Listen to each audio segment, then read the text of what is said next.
पहले जमाने में शेरवानी नहीं थी। पहले जमाने में शादी होती थी ना, अभी तो शेरवानी का रिवाज खत्म हो गया धीरे धीरे। पहले जमाने में शादी होती थी तो दूल्हा जो बारात जाता था वो शेरवानी पहन के जाता था।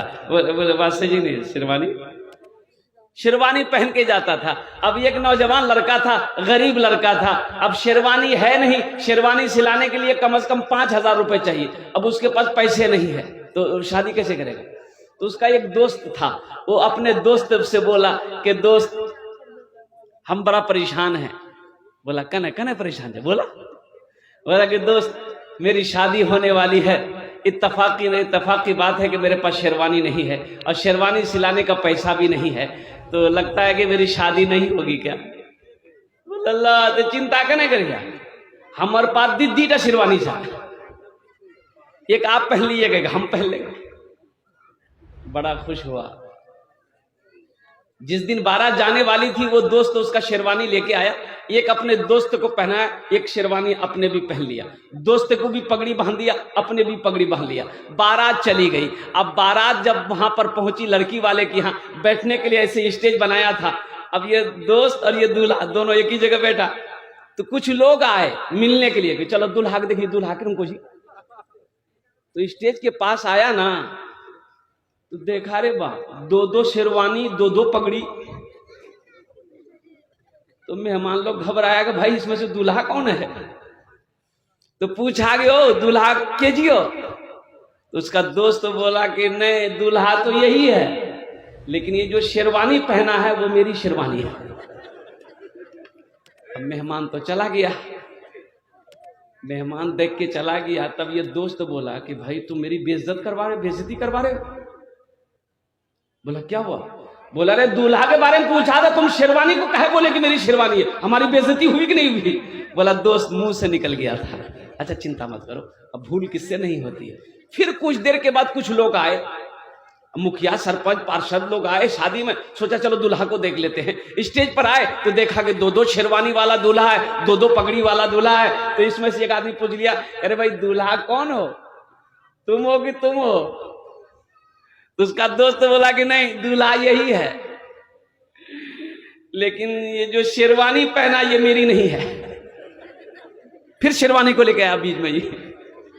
इसका दोस्त बोला कि हम शादी नहीं करेंगे, तुम शेरवानी को छोड़ोगे नहीं, खोल के दे दे तुमको हम। अरे नहीं दोस्त, भूल हो गई। कुछ देर के बाद फिर कुछ लोग आए। अब आए तो भाई देखा कि दो शेरवानी, दो पगड़ी। तो पूछा कि भाई दूल्हा इसमें से कौन हो, तुम हो कि तुम हो? इसका दोस्त बोला कि नहीं, दूल्हा आज ही, लेकिन शेरवानी के बारे में हमें कुछ नहीं बोलो। इसका दोस्त बोला कि भाई समझ में बात नहीं आ रही है, ये आदमी है कि घन चक्कर है। अरे भाई शादी करने दोगे कि शेरवानी खोल के दे?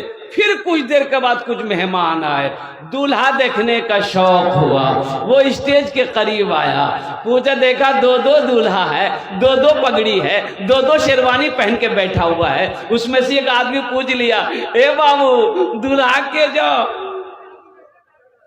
तो उसका दोस्त को बर्दाश्त नहीं हुआ, वो बोले नहीं, दूल्हा यही है, ये मेरा दोस्त दूल्हा यही है, लेकिन ये शेरवानी ना उसकी है ना मेरी है।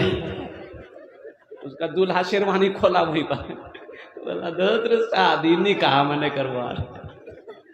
मेरे भाइयों, मेरे दोस्तों, मेरे नौजवानों, मेरे बच्चों, ये देखिए ये असली जलसा सुनने वाला तो अभी आ रहा। बैठ जाओ बेटा, वहीं बैठ जाओ। ये सब हमारा नौजवान है, अल्लाह इन लोगों की उम्र में बरकत अता फरमा दे, आमीन बोले अल्हम्दुलिल्लाह।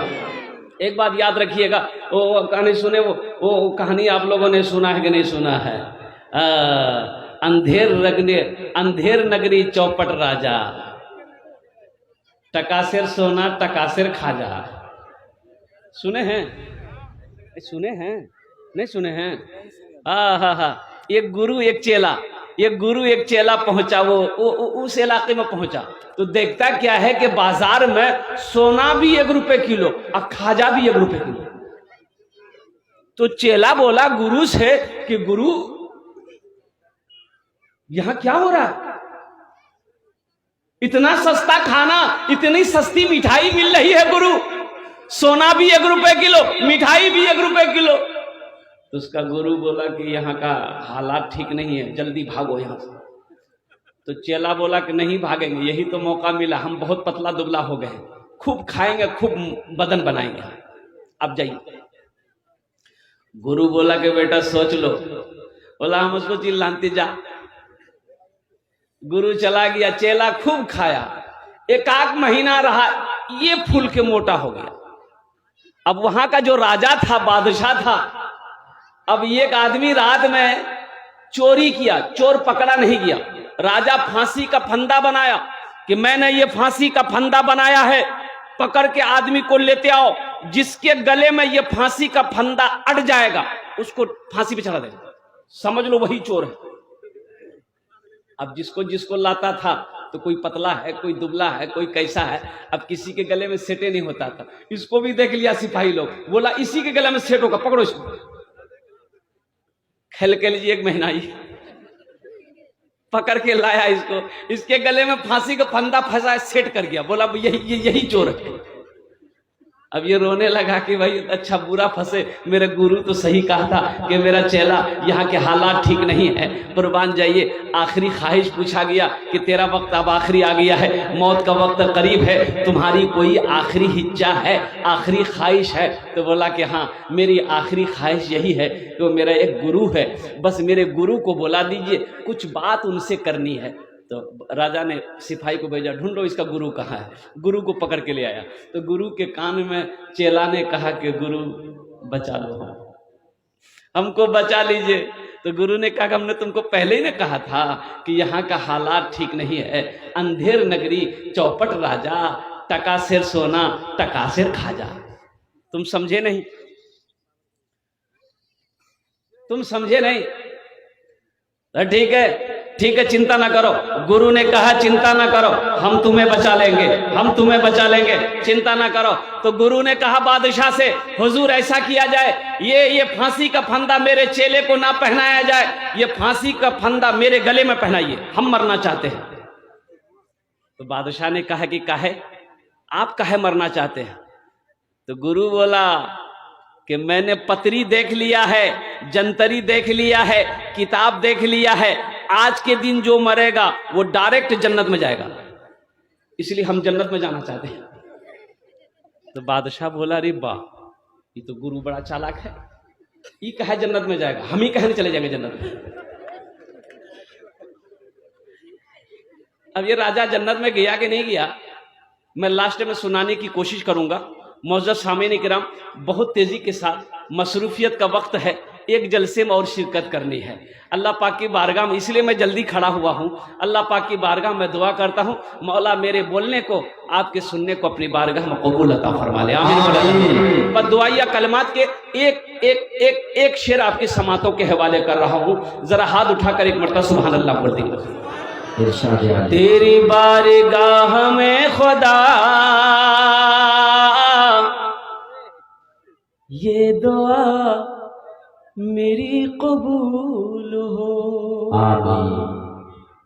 अरे बोलो ना, वहां तक बोलिए सुभान अल्लाह, सुन ला।